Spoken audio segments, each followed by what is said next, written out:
Good day, everyone. Today we will discuss the firm and the industry under perfect competition.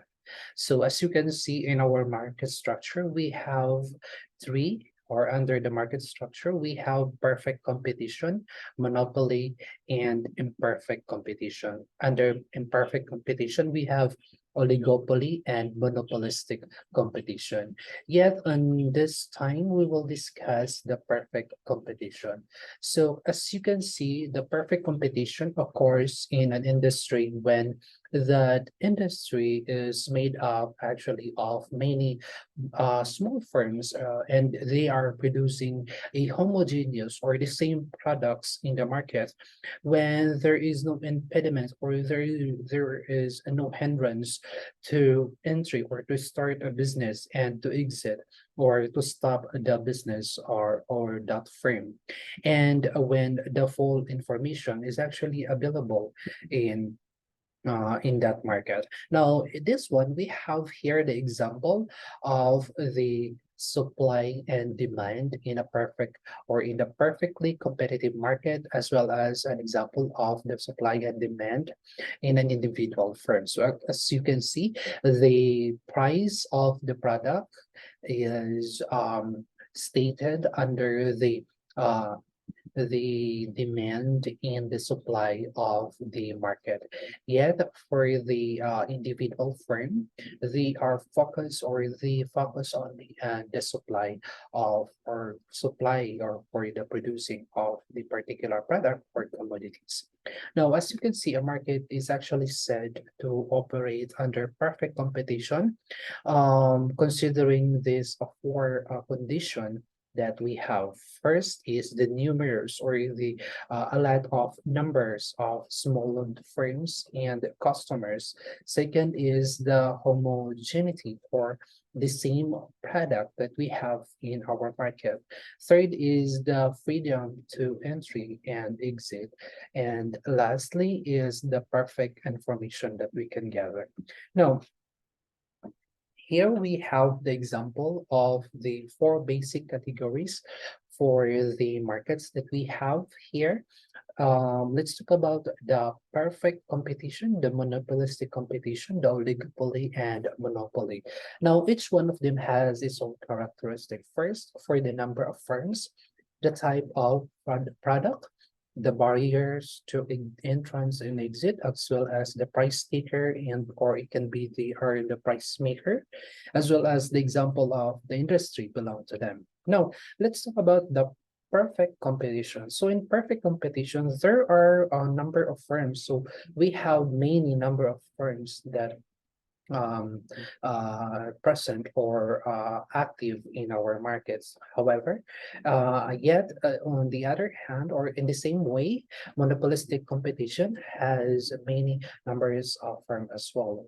On the other hand, the oligopoly, we have only few, and for the monopoly, we only have one firm, which is that firm is the one who manage everything for the business that operates in a particular geographical location. Now, for the type of product, we have a lot of identical products in the perfect competition. For the monopolistic, we have differentiated. For the oligopoly, we have identical or it can be differentiated. Yet for the monopoly, we have unique product. For the barriers to entrance and exit, for the perfect competition, we have none. So there is no barriers to start a business or to stop the business. For the monopolistic, we have low, and for the oligopoly, we have a high barrier for the entrance and exit. Yet for the monopoly, or we have um, uh, they have a block or the black the entrance or the in front of the new market or the new business in that certain location. For the price taker, well, actually, the perfect competition is the taker of the price. It depends on the set or the combination of or what is the result of the supply and the demand. For the monopolistic as well, they are the takers. For the oligopoly, they are the maker of the price. So they will decide what will be the price of the certain commodities in the market, as well as for the monopoly. For example of industries, we have rice or wheat for the perfect competition. For the monopolistic competition, we have the hairdressers, the restaurants. For the oligopoly, we have the banking and supermarkets. And for the monopoly, we have letters, delivery, and tap water. Now, the perfect or the perfectly competitive firm, we can say that the firm is perfectly competitive under the perfect competition. The firm will actually is the price taker. It has no choice but to accept the price that has been determined in the market. So it will depend actually on the demand and the supply. So the firm's demand curves under the perfect competition. Now let's try to see the example of this one. So as you can see here, the firm's demand is the demand for that specific producer's output. So the industry for the industry demand is actually the demand for all of the producer or for all of the products. Now the price of the firm demand is determined actually by the intersection of the demand and the supply. So whether how many thousand of bushels the farmers want to sell, it will depend actually on the intersection of the demand and the supply. Now, for the short run equilibrium for the perfectly competitive firm, we can say that under the perfect competition, the firm's demand, average revenue, and marginal revenue are all the same. So the firm will actually maximizes their profit by producing the output level where the MC or marginal revenue is equal to MC or MR, marginal revenue is equal to M0 to marginal cost.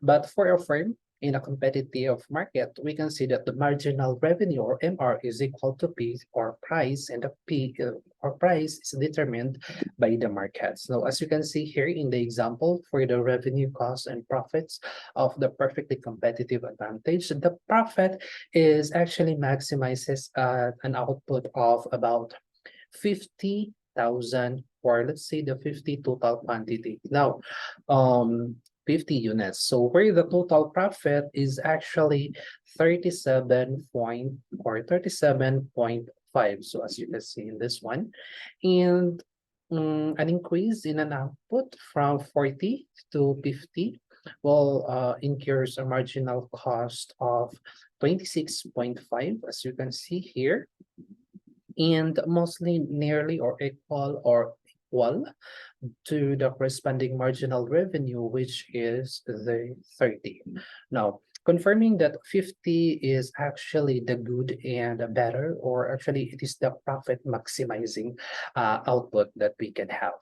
Now, for the short run equilibrium of the perfect competitive firm, so when the 50,000 bushels of corn per year that are being produced, so we have the average cost of 2.25, where the average revenue is 3. So the firm can make actually a profit of 0.75. Well, now for this one, the total profit of the firm per unit of 0.75 times the number of units, let's say for example, the 50,000 bushels of corn per year.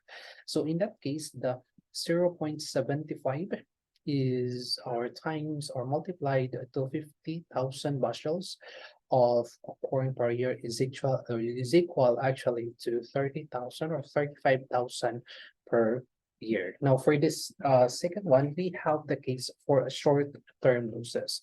So which means, as you can see here in the graph, the price maker or the price market is actually 1.5 and instead of 3.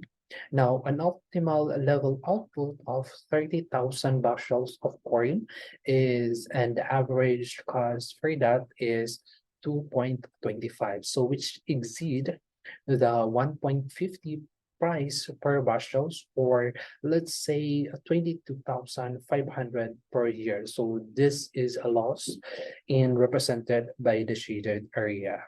All right.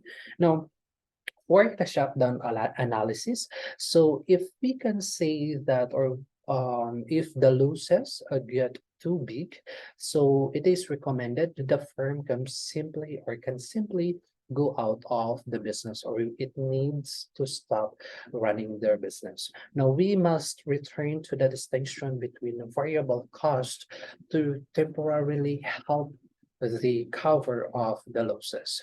Now for this one, let's talk about the fixed cost. Now the fixed cost is actually an expense that does not change. So whether the sale or the production volumes increases or decreases, example, the rent, the lease cost, the salaries, the utility bills, the insurance, or even the loan repayments.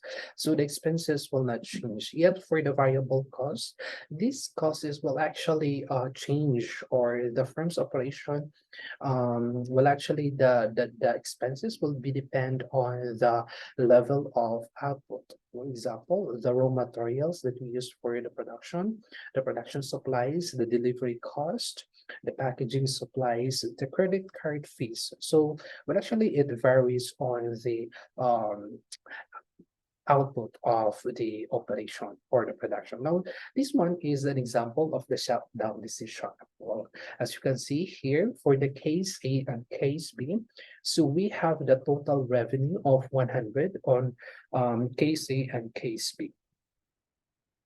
For the total variable cost, case A has 80, and for the case B has 130. For the shutdown non-variable cost, case A has 60 as well as case B. For the total cost, case A has 140 and case B has 190. Now for let's say the loss if firm shut down, okay, it shuts down for the short run variable cost. So for the case A, we have 60 as well as for the case B. Now for the loss, if the firm does not shut down, we have 40 for the case A and 90 for the case B. So as you can see here, the two rules to govern the decision in shutting down the firms, we have first rule number one, that the firm make a loss if total revenue is less than total cost. All right. If this is expected to continue, it should plan to shut down either in the short run or in the long run. Now, for the rule number two, the firm should continue to operate in the short run if the total revenue exceeds the total variable cost. All right. Now, the perfectly competitive industry for short runs supply curve shows that the different quantities of output that the industry would supply at different possible prices during some given period of time.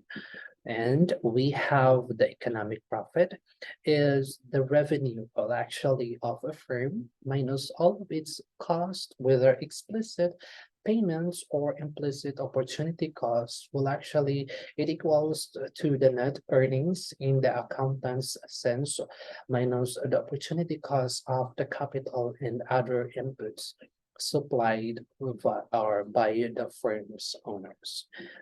And that's all for today. Thank you so much and see you on the next topic.